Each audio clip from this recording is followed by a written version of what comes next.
So here's a little update on the 3-litre SC motor that we're rebuilding. So I've got the long block complete, well, nearly complete. Today I've bolted on the heads and the camshaft towers. As you can see, they're beautifully finished. They're vapor blasted by Michael at Brisbane Vapor Blasting and RV Electrical. And he's also zinc plated the pulley and the fan strap for me. And we've had the shroud powder coated. But yeah, it's coming up well. The camshafts are a custom grind from webcam shafts in the USA. And you'd need to contact William Knight of William Knight Performance in the United States, and he can hook you up with a set.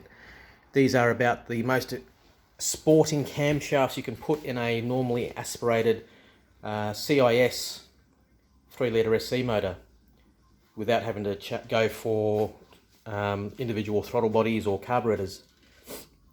And no, they're not a 964 cam, they're a little bit different.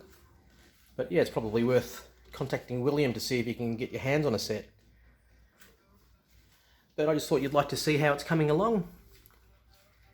And I'm pretty happy with it. So tomorrow, I'm going to fit the other chain ramps, the chain tensioners and the sprockets for the camshafts. And then I'll be fitting the rockers and hopefully getting around to doing the camshaft timing. So I've got my rockers all set, ready to go.